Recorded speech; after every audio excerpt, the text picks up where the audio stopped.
Bonjour à toutes et à tous. J'ai le plaisir dans l'invité de Vassia de recevoir aujourd'hui mon ami Laurent Brochet, qui est une figure importante, emblématique du média. Bonjour Laurent. Bonjour Vassia, je suis stressé. On se tutoie ou on se vous voit? On se tutoie. Super. En tout cas, merci de m'inviter dans ton émission. Ça me touche beaucoup, mais j'espère ne pas te décevoir, hein, vraiment. Tu ne peux pas me décevoir, Laurent. Tu as une carrière fabuleuse. Ce que tu fais est vraiment extraordinaire. Aujourd'hui, tu es quand même une des figures au niveau de l'ensemble des chaînes que tu as en tant que particulier. Donc, merci beaucoup, franchement, merci. Franchement, bravo à toi. On va pouvoir parler de l'ensemble des chaînes que tu as à la télé et à la radio. Mais avant tout, est-ce que tu veux bien te présenter à nous, même si la plupart des gens, des téléspectateurs ainsi que de nos internautes, te connaissent déjà?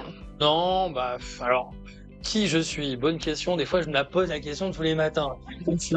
Non, voilà, je m'appelle Laurent Brochet, j'ai 41 ans, je suis papa de 2 enfants. Oui. Une grande famille aussi, parce que ma femme, elle a aussi 4 filles, donc c'est aussi mes enfants. Oui. Voilà, donc 6 enfants, voilà, une grande famille qui est, je pense, le sens de la vie, les valeurs de la famille, hein, voilà. Hein, toi aussi, hein, qui est maman, voilà, on sait de quoi on parle. C'est de quoi on parle. Donc non, c'est que du bonheur. Et puis voilà, et puis je suis, on va dire, plutôt un petit artisan autodidacte. Voilà, je suis un autodidacte. Je suis pas quelqu'un hautement, on va dire, diplômé. Voilà, j'ai un CAP restauration. Donc l'âge de 14 ans, en alternance, en apprentissage, mes parents voulaient que je fasse pas de grandes études, mais que je prenne le travail de suite. Et je l'ai fait avec grand plaisir. Donc j'ai passé mon CAP BEP restauration. Et puis la vie, je trouve qu'elle est belle, elle est bien faite parce que il y a un peu des intersections, des ronds-points qu'on rencontre, et donc je suis tombé dans ce métier qui est l'audiovisuel. Voilà, tout simplement. Alors, parle-nous, quand tu l'as découvert, le domaine de l'audiovisuel, qu'est-ce qui t'a plu? Parce qu'aujourd'hui, c'est ton métier, tu le fais super bien. On va arriver sur le nombre de chaînes que tu as. Qu'est-ce qui t'a séduit dans ce métier quand tu l'as rencontré la première fois? En fait, visuel, ce qui m'a séduit, c'est un peu cet univers de se dire on va parler dans un micro et il y aura peut-être 1, 10, 20, 50 personnes qui va nous écouter. Oui. Et c'est un peu un accident de la vie en fait, hein, qui est plutôt agréable. J'ai eu le coup de foudre. Alors des fois on peut avoir le coup de foudre en amour, mais ça peut arriver aussi le coup de foudre dans notre métier, dans le travail. Et j'ai eu la chance de le découvrir à l'âge de 13 ans. En fait, mes parents, ils n'avaient pas beaucoup de moyens de me payer des vacances l'été, et ma mère, elle voulait pas que je reste à la maison rien faire, on va dire. Et donc simplement, il y avait une radio de quartier qui émettait au bout de la rue, hein, vraiment. Et elle me dit, ils recherchent des bénévoles l'été, va aller là-bas. Alors bon, je l'ai écouté la radio, mais je vais voir une radio. Et puis, j'ai découvert pendant juillet-août, quand j'avais 13 ans, donc ça remonte, hein, c'était il y a 27-28 ans. Et donc, j'ai eu le coup de foudre et j'ai dit c'est ça que je veux faire comme métier, c'est donner du bonheur à travers un micro. Et surtout, je trouvais que l'univers, alors en plus l'été où j'avais commencé, j'avais pas du tout animé, je voyais les animateurs animés, et je passais l'aspirateur. Et à l'époque pour les jeunes, hein, aujourd'hui on sait que c'est Spotify, Deezer, etc. Mais on avait les CD, et on avait les CD, et même les mini disques. Je sais pas si t'as connu Wasser, et donc j'étais content de nettoyer les CD. Et donc j'ai dit mais c'est ça que je veux faire dans ma vie. Et j'ai eu la chance d'avoir une personne qui était l'ancien directeur d'antenne du groupe, de la radio Nostalgie, et qui m'a pris sous son aile. Voilà. Et aussi un gros bisou, si elle nous regarde, à Hélène Maguin, qui était Paul Passini, l'ancien PDG, l'ancien président de Cannes Radio. Voilà, c'est 2 personnes que j'ai beaucoup aimées. Et voilà, paix à leur âme. Je sais qu'ils sont jamais loin. Et que j'embrasse très fort Paul. Et voilà, et c'est grâce à ces 2 personnes que j'ai appris le métier. Voilà, et ils m'ont pris sur leur et ma vie, elle a totalement changé, quoi. Ah oui, ta vie a totalement changé. Et à quel moment as-tu décidé de créer ta première chaîne?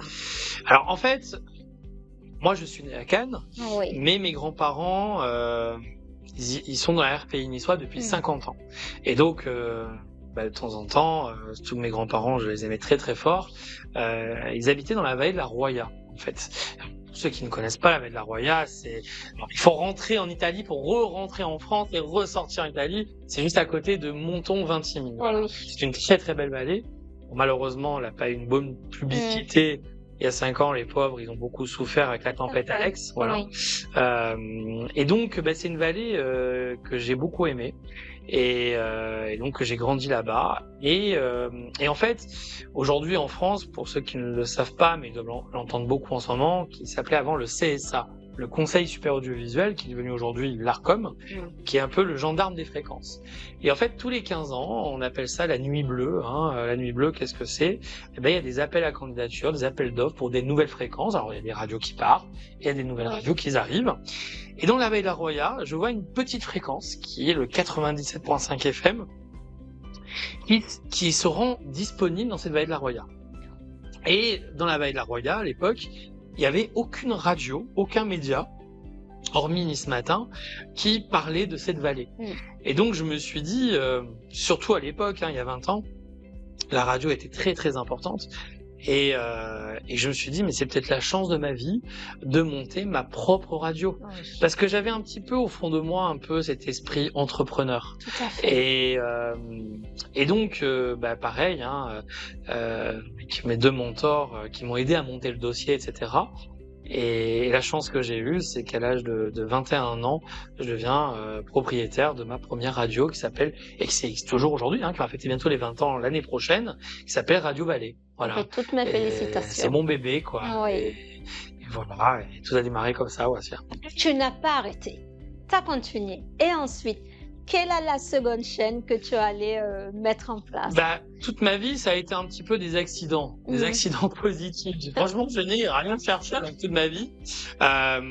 Donc, il y a Radio Vallée, et donc, après, comme je disais en début d'émission, je suis papa de 2 enfants qui s'appellent Lucie et Baptiste. Oui. Et puis, on embrasse très fort. Je sais pas s'ils regarderont leur papa, mais je leur mettrai dans la tablette. Et tu les mettras cette séquence, oui. Et donc, en fait, un jour, avec ma femme et les enfants, qui étaient tout petits, ils avaient 1 an, et on part à Paris, 1000 km en voiture, etc., dans un parc d'attractions, je ne dirai pas le nom, mais parce que je voudrais pas que mon patron m'engueule. Mais voilà, c'est un grand parc d'attractions à Paris, bien avec des grandes oreilles, voilà. C'est ça, on va pas dire plus. Et donc, mes enfants se mettent à pleurer dans la voiture et comme dirigeant de radio, qu'est-ce qu'on fait? On zappe dans la radio. Oui. On regarde, je zappe, je suis mince. Il y a pas un média pour les enfants, pour les familles, et je m'aperçois que non. Donc ça m'a gâché les 15 jours de vacances, franchement. Voilà, et je me suis dit, mais c'est pas possible qu'il y a 13 millions d'enfants en France et il n'y a pas de médias pour eux. Il n'y avait pas de radio pour eux. Donc ça paraît incroyable de dire ça. Et donc, pareil, la chance m'a soutenu avec de belles rencontres. Et je l'embrasse très très fort. Il n'est plus aujourd'hui à l'ARCOM, qui s'appelait Nicolas Curien. Et c'est pour ça que le studio où on est prénommé Nicolas Curien, parce que c'est quelqu'un que j'aime beaucoup humainement. Et donc, Nicolas Curien, qui était l'ancien directeur, dirigeant radio, des prises de décision radio, audio au sein de l'ARCOM,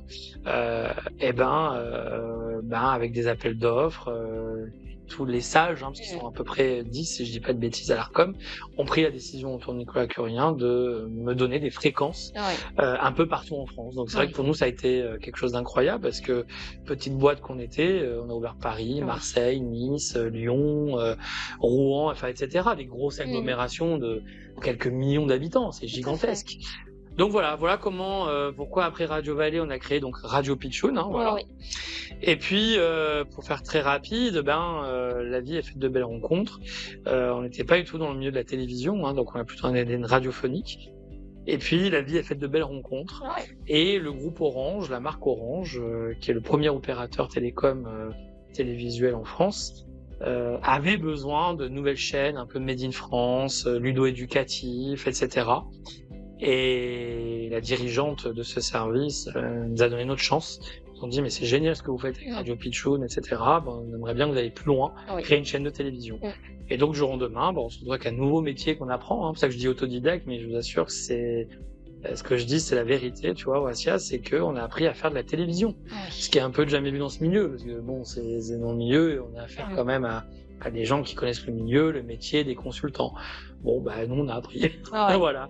Et aujourd'hui, la télévision, elle a aussi bientôt ses 10 ans d'anniversaire. Génial. Et on est très, très fiers de donner du bonheur chaque jour à des enfants. Et puis surtout, c'est un peu à mi-chemin de Casimir, des années 70-80, et à mi-chemin du Club Dorothée. Donc on est dans l'humain. Voilà, pour moi, l'humain, c'est hyper important aussi. Oui, mais ça s'entend et ça se voit et dans ton attitude, dans ta manière de diriger ton entreprise, dans tes relations, l'humain au centre de tout ce que tu fais. Et depuis que je suis en train de t'écouter, même si je te connais, je te redécouvre au travers de ce que tu es en train de nous dire. C'est toujours de belles rencontres qui ont amené au fil du temps toute cette aventure que finalement tu as découvert grâce à l'idée de ta maman de te demander d'aller à 13 ans voir la radio au coin sans savoir que ça allait cheminer sur toute ta vie et ta carrière professionnelle.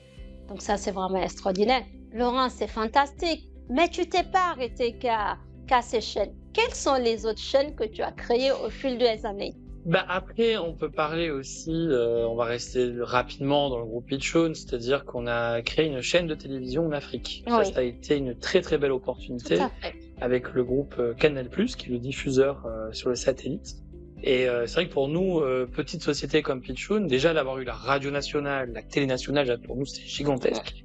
Et surtout, bah, le beau bébé qu'on a créé il y a 2 ans de ça, c'est Pitchoun Kids Music. Et donc, on a créé une chaîne jeunesse musicale pour les enfants en Afrique. Et ce qui est assez incroyable, c'est qu'aujourd'hui, là, on se parle aujourd'hui actuellement, bah, on est quand même sur un satellite qui couvre des millions d'abonnés et surtout les 25 pays subsahariens francophones, ce qui est gigantesque. Ah oui. Donc pour nous, ça a été une vraie chance, franchement, de pouvoir se développer à l'international. Voilà pour Pitchoun Kids Music. Oui. Voilà, donc c'est que du bonheur. C'est que du bonheur. Et ensuite, tu en as créé d'autres. Tu t'es dit, pourquoi s'arrêter en ce beau chemin? J'espère toute la nuit sur Canérins TV. Oh oui. Non, bah après, c'est vrai que nous, on est basé à Cannes. Donc les bureaux du groupe est basé à Cannes. Et c'est vrai que Cannes, c'est une ville que j'aime beaucoup, qui est une ville internationale, ainsi que son bassin cannois. Et je me suis dit, c'est dommage qu'il n'y ait pas de chaîne de télévision locale qui parle du bassin cannois et de la ville de Cannes. Et je trouvais ça dommage. Et c'est vrai qu'on a un maire qui est extraordinaire, et je le pense vraiment. C'est quelqu'un d'humain et surtout quelqu'un de droit et de parole. Voilà. Et quand j'ai proposé le projet, il m'a dit oui de suite, lui et ses équipes. Et aujourd'hui, ça fait bientôt 3 ans que la chaîne existe déjà. C'est vrai que ça passe vite. Et donc, c'est Canérins TV sur le canal 30. La chance qu'on a eue avec cette chaîne, c'est qu'elle est chez tous les opérateurs. Donc aujourd'hui, on est à peu près, alors j'ai pas tout le parc exact, mais on est à peu près sur plus de 30 millions de box en diffusion, ce qui est gigantesque. Franchement, pour une petite télévision locale, parce qu'on n'a pas non plus de gros moyens, mais on est fiers de l'apporter. Et puis surtout, il y a aussi un gros aspect, encore une fois, bienveillant, parce que chaque média que je veux créer ne sont pas des médias polémiques. Ça veut dire qu'aujourd'hui, on divise personne, on raconte que des belles histoires, et ça, pour moi, c'est hyper important, parce que j'estime que le positif ramène le positif. Je ne citerai pas d'autres médias qui le font très bien, ce côté un peu négatif où on a peur. Non, moi, ce que je veux, c'est qu'on raconte de belles histoires. Il y en a tellement des belles histoires à raconter. Et donc, c'est vrai qu'il y a 3 ans, on a créé Canérins TV. Et bien sûr, aussi sa petite sœur, Canérins Radio, qui couvre aussi toute la Côte d'Azur. Donc, voilà, mais ça s'est fait, voilà, ça s'est enchaîné petit à petit, que ce soit entre Radio Vallée, que ce soit entre Pitchoun, que ce soit Canérins TV. En fait, j'ai pas provoqué. En fait, c'est des constats qu'on fait dans notre vie. Et en fait, je sais pas comment l'expliquer, parce qu'on va me prendre un peu pour un fou, mais je pense que les artistes sont un peu foufous des fois. Parce que je suis un peu plus... Un peu de folie, ça fait pas de mal. Voilà, et puis j'ai plus un esprit d'artiste que même vite entrepreneur. Et moi, je suis quelqu'un qui a l'affût de tout, tous les jours. Je suis curieux. Je suis un curieux de la vie. Alors, des fois, je m'arrête, parce que j'ai pas assez de 24 heures d'une journée. Mais c'est vrai qu'il y a tellement de choses à faire que surtout dans le monde des médias, que voilà, en fait, ça s'est enchaîné naturellement. Voilà comment est arrivé Canérins Radio et Canérins TV. Et tu t'es pas arrêté. Tu t'es dit encore, allons un peu plus loin. Oui, pareil, des opportunités, et la vie est faite de rencontres. Et en fait, avec nos médias qu'on a actuellement, on a fait le salon de Nice il y a 2-3 ans en arrière, qui était le salon des maires. Alors, moi, je connaissais pas du tout le salon des maires. Franchement, on connaît, oui, les maires, les élus, mais je savais pas que ça existait, des salons des maires. Et en fait, c'est un salon, comme tout salon, entre professionnels, entre élus, auquel tous les maires se rencontrent. Parce que c'est vrai que on est un peu tous chacun de notre bulle, même nous les entrepreneurs. C'est-à-dire que on n'a pas des fois l'occasion de se rencontrer, de discuter. Puis qu'on parle, on a l'impression qu'on a tous un peu les mêmes problématiques. Et je pense que pour les élus, c'est un peu la même chose. Bon, je suis pas élu, mais je veux dire, je pense que c'est comme les entrepreneurs, ils ont tous les mêmes problématiques. Oui. Et donc on a fait ce salon des maires auquel on a interviewé beaucoup d'élus, beaucoup de maires, et on a fait la rencontre des dirigeants qui ont créé ces salons des maires. Et je trouvais que franchement c'était génial. Et un jour, il me murmure dans l'oreille droite en me disant, mais toi, Laurent, qui fait de la télévision, de la radio, t'as pas envie de créer une chaîne de télévision bienveillante pour les maires, pour les élus en France? Et je me suis dit, mais c'est pas bête comme idée, il y a une idée à développer. Tout à fait. Et donc, on a créé ça l'année dernière, avec comme parrain David Lisnard et Jérôme Viau. Oui. On a lancé cette belle aventure. Et c'est une petite chaîne de télé, voilà, qui est pour l'instant uniquement sur le digital, qui est pas comme Pitchoun ou Canérins TV, mais qui fait son petit bonhomme de chemin, qui raconte de belles histoires, et puis on va voir comment ça va grandir. Alors pour l'instant, c'est un média qui va pas continuer à grandir parce que on va rentrer en période d'élection, qui aura lieu le 15 mars. Donc les maires n'ont pas vraiment trop le droit de communiquer, hein, c'est la législation qui veut ça. Mais après les élections, je pense que c'est une chaîne qui repartira bien, et puis qui racontera des belles histoires, voilà. Ouais. C'est génial, oui, c'est important d'avoir une chaîne aussi. Mais c'est pas une chaîne politique, c'est ça, je tiens bien à le préciser, c'est pas une chaîne politique, c'est vraiment, vous savez, c'est un peu, si tu veux, c'est un peu un exemple de Jean-Pierre Pernaut, ce qu'il a pu faire sur TF1 à 13h, où il racontait des belles histoires dans des petits villages, etc. C'est un peu ça, la ligne éditoriale de cette chaîne. Eh ben, génial. Quelle est aujourd'hui l'idée de culture, tes valeurs au sein de toutes tes chaînes et radios? Quelle est la valeur, ou quelles sont les valeurs qui sont véhiculées? Le premier mot qui me vient à penser, c'est l'humain, la bienveillance. C'est-à-dire qu'aujourd'hui, je ne ferai pas quelque chose, même pour de l'argent, qui sera malveillant. Parce que j'ai appris une chose, encore une fois, mais je sais pas si je détiens la vérité, mais je pense que la bienveillance, ça paye toujours. Tout à fait. Voilà, donner du bonheur aux gens, ça paye toujours. Et encore une fois, de toute façon, je ne ferai pas quelque chose qui seront contre mes valeurs, même pour de l'argent. Donc aujourd'hui, les mots-clés, clairement, c'est la bienveillance, c'est l'humain, c'est la richesse de l'humain, voilà, et donner du bonheur. Oui. Ah, tu as totalement raison. La bienveillance, l'humain, et garder ses valeurs. Aujourd'hui, Laurent, selon toi, quels sont les défis majeurs des chaînes locales? Aujourd'hui, l'audiovisuel, soyons honnêtes, tout est en train de se transformer. Avec mes confrères, on a eu beaucoup de réunions ces derniers temps. Il y a une vraie inquiétude, soyons honnêtes, mais que ce soit dans la télé locale, que ce soit dans la radio locale, mais même dans le média tout court aujourd'hui. C'est-à-dire qu'aujourd'hui, il y a le digital. Aujourd'hui, il y a les influenceurs. Aujourd'hui, soyons honnêtes, on n'a pas les mêmes charges qu'un influenceur. Aujourd'hui, demain, il peut ouvrir un compte sur n'importe quel réseau social ou plateforme, c'est gratuit. Et en plus, il y a la publicité s'il fait beaucoup de vues. Nous, aujourd'hui, on est quand même dans un ADN de broadcaster. Les charges ne sont pas les mêmes. Et surtout, on est régi par l'Arcom. Donc aujourd'hui, on a des règles du jeu qui sont difficiles, mais que je comprends, encore une fois. Je ne mets pas en cause l'Arcom, je comprends qu'il y a des règles, mais j'aimerais bien quand même que ces règles, elles soient partout pareilles. Ça veut dire pourquoi nous, les télévisions, les radios conventionnées par l'Arcom, ne seraient pas la même chose avec d'autres plateformes. Donc ça, c'est un vrai sujet qu'il faut mettre aujourd'hui sur la table, et il faut aller très vite, parce que aujourd'hui, l'audiovisuel ne va pas aussi bien que ça. Et puis, encore une fois, aujourd'hui, on ne se bat pas à part égale. Ça veut dire qu'aujourd'hui, pour monter une télévision locale, il faut l'autorisation de l'Arcom, il faut faut payer la diffusion, qui coûte très très cher, payer les droits d'auteur, payer les productions, etc. Qu'aujourd'hui, un influenceur est loin de payer tout ça. Tout à fait. Donc, voilà, ça c'est un vrai sujet à mettre sur la table aujourd'hui en France. Et puis, l'enjeu aussi, c'est de se digitaliser. Ça veut dire qu'aujourd'hui, on a encore du mal en France à passer ce cran, mais il va falloir qu'on y arrive, parce que, soyons honnêtes, sinon pas cher de la peau de nos médias, de la radio et de la télé en France. Surtout qu'on sait très bien, on voit bien avec la TNT, il y a plus que 15% des gens qui regardent la TNT en France. La radio, dont la FM est de moins en moins écoutée. En tout cas, les moins de 30 ans, ils sont en train d'abandonner la radio. Voilà, parce que, comme je disais tout à l'heure, aujourd'hui, il y a Spotify, il y a Deezer, il y a les podcasts, etc.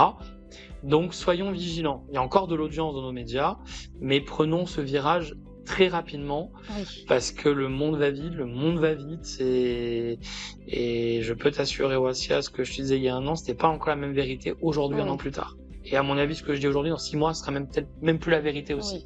Donc ça va très vite. Mais tous les corps de métier sont en train de se transformer, je pense. Tous les corps de métier se transforment, et encore plus dans des domaines clés. Et aujourd'hui, comment tu vois cette évolution? Selon toi, quelles sont les choses à mettre en place pour continuer de surfer avec cette nouvelle tendance et cette nouvelle manière qu'ont les jeunes il faut innover. Il faut innover, c'est-à-dire qu'aujourd'hui, ce qui a sauvé... mais j'ai envie de te dire, c'est pas que aujourd'hui. À l'époque, on avait l'arrivée d'Internet, rappelons-nous, il y a 20-25 ans, tout le monde avait peur des nouvelles technologies. Aujourd'hui, je connais pas quelqu'un sur cette planète qui peut vivre sans Internet. C'est pas possible. Donc aujourd'hui, il faut appréhender les nouvelles technologies. On le sait tous très bien que maintenant, il y a l'intelligence artificielle qui arrive à grands pas, qui, pour moi, n'est pas un danger, mais on doit... c'est pas un ennemi, l'intelligence artificielle. Comme Internet, c'est pas un ennemi. Il faut travailler avec. Et je pense que ce qu'il faut accepter, c'est ce que je dis à mes confrères sur Gasté Émission aujourd'hui, c'est arrêtons d'aller à l'encontre des nouvelles technologies. De toute façon, on ne gagnera pas. Par contre, il faut aller avec les technologies et réfléchir, de se dire, ok, il y a l'intelligence artificielle, comment je peux m'en servir, comment je peux gagner de l'argent, comment je peux créer des emplois. C'est comme ça qu'il faut réfléchir. Mais à chaque fois, j'ai quand même le sentiment, et je le dis sans langue de bois, j'ai quand même le sentiment des fois dans les réunions de mes confrères, alors pas tous, mais certains sont toujours je sais, il faut aller à l'encontre, il faut attaquer. Moi, je pense que c'est pas la bonne solution. Personne, ni moi, ni personne pourra aller à l'encontre des nouvelles technologies. Personne, même pas non plus nos gouvernements. Tout à fait. Donc il faut il faut aller au contraire de se poser la bonne question. C'est comment on compose et surtout innover. L'innovation, de toute façon, c'est ce qui sauve les entreprises. Tout à fait. Si on innove pas, soyons clairs, on met la clé sous le paillasson. Parce qu'on voit bien des grosses boîtes que je citerai pas aujourd'hui, mais des grosses boîtes qui avaient 40 ans dans la production, etc. On fait faillite. Donc même les gros ne sont pas à l'abri aujourd'hui. Donc voilà, soyons vigilants sur l'avenir. Oui, parce qu'il faut bien prendre le train au bon moment. Il faut monter dans le train au bon moment. Aujourd'hui, tes médias créent du lien avec le territoire. Quelles sont les initiatives et les partenariats que tu mets en place et qui te tiennent à cœur? Nous, aujourd'hui, les partenariats qu'on a, on va prendre le cas de Cannes TV, parce qu'on est sur cette chaîne. Tout à fait. Déjà, on a de très beaux partenariats avec l'agglomération, qui est le Pays de Reims. Pourquoi ça me tenait à cœur de faire un partenariat avec eux? Parce que j'estime qu'on ne peut pas créer un média local sans avoir un vrai partenariat fiable, une collectivité.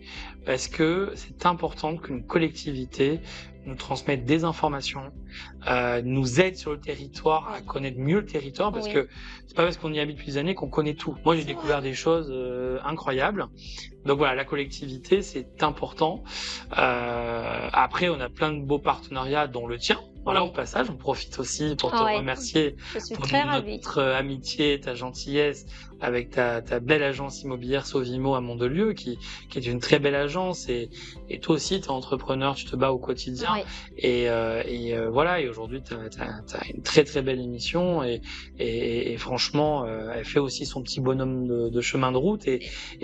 Voilà, et toi aussi, tu es dans l'innovation. Oui. Parce que bah, mener des émissions, mener du podcast, etc., dans le monde de l'entrepreneuriat, de l'immobilier, c'est pas tous les jours qu'on propose ça. Donc toi aussi, tu te bats avec tes armes même si tu m'invites, mais moi aussi, je tenais à te dire merci, ta gentillesse, ta disponibilité et ton humanisme. Voilà, c'est important de le dire parce que tu sais, dans le monde où on vit aujourd'hui, on voit toujours ce qui est beau devant, hein, Oui. les paillettes, on va appeler ça comme ça, mais les gens ne se rendent pas des fois souvent compte de la dureté dans les coulisses, de comment il faut creuser au quotidien, dans la douleur, dans la difficulté. Oui. C'est pas simple, c'est pas simple. Et ça, je tiens à le dire aussi aujourd'hui. Et là, je mets ma casquette d'entrepreneur. Pour ceux qui nous regardent, battez-vous. Et même si demain vous ne réussissez pas, bravo pour ce que vous avez fait, parce que on est quand même dans un pays où quand on ne marche pas, on se moque de nous. Oui. Et ça, je le dis sans langue de bois. De toute façon, je serai toujours sans langue de bois toute ma vie, parce que il y a un moment donné, on n'aide pas assez les entrepreneurs. Et je pense que se louper, ça arrive à tout le monde, les plus grands l'ont fait. Oui. Et ben c'est pas grave, il faut se relever. Voilà. Oui. Donc voilà, donc je pense que ce qui est important aujourd'hui, il faut entreprendre. De toute façon, il faut jamais oublier une chose, un pays ne marche uniquement avec des entrepreneurs. S'il n'y a pas d'entrepreneurs, s'il n'y a pas d'entreprise, il n'y a pas d'économie, donc pas de pays. Voilà. Donc faut jamais l'oublier, ça. Voilà, je fais juste un petit clin d'œil sur ça, j'en profite. Oui. Parce que c'est vrai qu'on est un peu en ce moment, sans rentrer dans le domaine politique, dans un univers un peu morose. Oui. Donc voilà, il faut être positif et c'est à nous, pour faire la petite passerelle dans le monde des médias, de transmettre des messages positifs. Et c'est ça qu'on a besoin d'un média local. Oui. C'est de dire, allez, vas-y, bats-toi. Et surtout d'apporter des conseils, comme tu le fais très bien depuis tant d'années. C'est d'apporter des conseils et de dire, ben voilà, fais ça, essaye de faire ça, évitons les pièges et gagnons du temps. Voilà. Donc voilà. Donc je suis très fier de cette chaîne locale, je suis très fier de t'avoir, je suis très fier de mon équipe et c'est que du bonheur encore une fois. Moi, je te remercie parce qu'effectivement, ça fait 3 années maintenant qu'on a ce partenariat que je te supporte. Mais non, je te supporte pas. Tu es mon ami et je t'aime beaucoup. Et je te remercie parce que grâce à toi, grâce à Cannes-Lérins TV et Radio, voilà, je peux apporter du conseil, je peux, comme tu dis, je suis du domaine de l'immobilier et aujourd'hui, je joins le média et je t'en remercie vraiment parce que tout cela, c'est grâce à toi. Et pour rebondir aujourd'hui, tes chaînes ont un impact vraiment important sur le territoire. Alors, comment tu accompagnes? Aujourd'hui, on se rend compte que l'économie va mal. En tant que directeur, président de médias, comment est-ce que tu vois cette réalité dans laquelle nous sommes? De toute façon, moi je pense que l'économie aujourd'hui, il y a une chose qui est très claire, comme je disais il y a 2 minutes, c'est qu'aujourd'hui, il faut aider les entreprises, il faut aider les startups, il faut aider les jeunes, en tout cas leur expliquer comment faire. Voilà. Il faut un vrai accompagnement en France. Moi, je pense qu'on manque d'accompagnement. Moi, en tant qu'entrepreneur, quand j'ai créé mes premières sociétés, j'étais totalement perdu, franchement. Et vous savez, tu sais, au bout de 20 ans, j'en apprends encore. Donc, je pense qu'il faut une vraie éducation, un accompagnement à l'entrepreneuriat en France. Moi, je pense que c'est ça qui est le plus important. Ensuite, l'économie de notre pays, sans faire de politique, je pense qu'aujourd'hui, l'histoire, elle est simple. Dans la vie d'une entreprise, il faut jamais oublier une chose. Comment ça marche l'entreprise, mais même dans la vie normale. Produit, charge. Produit, charge. C'est comme ça, comptablement, ça fonctionne. Ça veut dire que on sait qu'on peut rentrer tant d'argent par mois, on sait qu'on peut dépenser tant d'argent. Il y a un moment donné, l'équation, elle est simple. Il n'y a pas besoin d'avoir un bac plus 20 pour comprendre ça. Et c'est dommage parce qu'on n'en parle jamais dans le monde des médias. Quand tu es à la maison, tu as ton salaire, tu sais que tu as tant par mois, bah, tu vas pas dépenser plus que ce que tu as pour faire tes courses, payer ton loyer, etc. Moi, il y a une chose que je ne comprends pas aujourd'hui, c'est qu'aujourd'hui, il y a les produits, on sait combien on rentre dans notre pays, mais les charges, Mm. ils ne sont pas en adéquation. Oui. Donc, en fait, c'est ça qu'il faut retenir aujourd'hui en France, dans notre pays. C'est produit, charge, point. Ça veut dire qu'à un moment donné, si on a 2 euros qu'on rentre, eh ben, on dépense pas 2,50 €. Oui. Donc, et c'est ça la problématique de notre pays. Et là, on est en train de le payer cher. Et moi, ce qui m'inquiète le plus, c'est pour les futures générations, de se dire, mais comment on va faire? Et quand aujourd'hui, sans citer du nom politique, aujourd'hui de nos politiques, c'est qu'aujourd'hui, on est en train de nous dire gentiment que chaque seconde qu'on respire, on est endetté. Oui. Donc, il y a un problème. Oui. Et donc, il y a un moment donné, je pense qu'il est temps, vraiment, il est temps, et là, ça va au-delà de la politique, du gouvernement, etc. Il est temps aujourd'hui qu'il y ait, pour moi en tout cas, un chef d'entreprise, ou une chef d'entreprise, et qui dit, voilà, on arrête les comptes, on arrête tout, maintenant, produit, charge, point. Peu importe les décisions, il faut qu'à la fin de l'année, on n'ait pas à dépenser plus C'est 1 ça. euro. Voilà, c'est tout. C'est simple à comprendre, l'économie. C'est un peu l'économie pour les nuls que je suis en train de faire aujourd'hui. Mais c'est la vérité. Et ça, personne en parle. Donc, il y a un moment donné, de toute façon, avec aujourd'hui, je crois, on a 3 400 milliards de dettes. On finira, je pense, la fin de l'année prochaine, avec 3 800 milliards de dettes. On va aller jusqu'où, là c'est pas possible. N'importe quelle banque, nous, on est à découvert, on nous appelle demain. Donc, qu'est-ce qu'elle fait, la banque? Il faut appeler là, le gouvernement, il faut les appeler, dire on arrête les dettes. Voilà. Donc, voilà un petit peu, encore une fois, j'ai pas de leçons à donner ou de conseils à donner, parce qu'encore une fois, je suis personne. Mais je pense qu'il faut jamais oublier, je le redis encore aujourd'hui, c'est produit et charge. Point. Et ensuite, il y a un moment donné, on peut pas vivre au-dessus de ses moyens. Parce que sinon, nous, les entreprises, on ne va plus tenir. Je pense qu'on paye trop de charges aujourd'hui. Et on est quand même, c'est pas moi qui le dis, le pays où on paye le plus de charges en entrepreneuriat. Je pense qu'il va falloir qu'on arrête. Parce que nous, on va arriver à l'asphyxie. Et si nous, on peut plus payer, je pense que ça va être la fin de notre pays, vraiment. Au niveau économique, je parle. Après, le reste, non, parce qu'on est dans un beau pays. Et moi, j'aime la France et je trouve que dans la France, c'est un pays extrêmement riche. En plus, on a des gens passionnés, des gens qui comptent pas leurs heures, des gens qui font beaucoup de bénévolat aussi pour leur pays, etc. Mais il y a un moment donné, je pense quand même qu'il est temps de siffler la cour de récréation et à un moment donné de faire les choses sérieusement. Voilà mon avis personnel sur l'économie.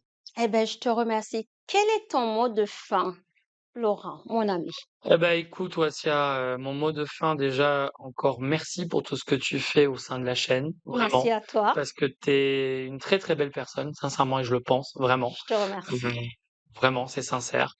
Et remercier mon équipe parce que, voilà, encore une fois, avec peu de moyens, on arrive à faire des miracles. Voilà, pour moi, c'est important de les remercier. Et puis, de se dire, vivons la vie. Voilà, chaque jour compte. Dans mon bureau, c'est marqué. Profiter de chaque instant. C'est vrai. Pourquoi j'ai ce gros panneau? Parce que chaque matin que je veux rentrer dans mon bureau, je veux qu'on l'oublie pas. Voilà, c'est profiter de chaque instant. Je pense que la vie, elle est précieuse. Voilà. Mais les gens ne se rendent pas spécialement compte des fois. La vie, elle est précieuse. On se rend compte des fois que quand uniquement on tombe gravement malade. Donc, moi, je pense qu'il faut pas attendre qu'on tombe gravement malade pour en prendre conscience que la vie est précieuse. Faisons ce qu'on aime. Voilà. On n'est que de passage. Donc, il faut en profiter, être avec les gens qu'on aime. Moi, en tout cas, j'ai le sentiment que depuis 20 ans, je ne travaille pas. Donc, j'ai la chance dans ma vie de faire les choses que j'aime, d'être entouré de gens bienveillants, vraiment que j'aime profondément. Voilà. Et puis, plus, je pense que plus en vieillissant, plus on avance dans la vie. Je pense que ce qu'on a envie, c'est la paix, la tranquillité, la sérénité et encore une fois, d'être à l'essentiel. Voilà, je pense que tu es un peu comme moi. Tout à Je pense fait. qu'on va droit à l'essentiel, on se prend plus la tête. Voilà, parce que des fois, il y a des choses où on se prend la tête inutile et qui servent strictement à rien. Je pense qu'il faut aller à l'essentiel et de pas se prendre au sérieux. Tu sais, ça me fatigue les gens qui se prennent au sérieux, tu sais. Je pense qu'il faut pas se prendre au sérieux. Ça n'empêche pas qu'on travaille sérieusement, Tout à fait. mais ne soyons pas un personnage qu'on n'est pas. Oui. Tu sais, c'est ce que je dis très souvent. Je sais que tu en as rencontré plein dans ta vie Mm. aussi, Wassia. C'est fatigant Oui. de mettre un costume, tu vois. Oui. Alors, je le mets uniquement quand c'est le jour du carnaval, tu vois. Mais à un moment donné, je pense, restons soi-même. Oui. Et essayons d'aimer cette vie, essayons d'aimer les autres, Oui. voilà. Et voilà, c'est sur ça que je voudrais terminer. C'est même pas sur mes entreprises, parce que mes entreprises, encore une fois, ça fait partie de ma vie, mais je vis pas essentiellement pour mes entreprises. Je le fais parce qu'il y a une aventure humaine et voilà. Et c'est vrai que maintenant, bah, j'arrive un peu dans le deuxième passage de ma vie, hein. J'ai eu 41 ans, donc j'ai fait la moitié de ma vie, donc maintenant c'est le deuxième passage. Bah, maintenant, je vais faire uniquement que des choses que j'aime profondément.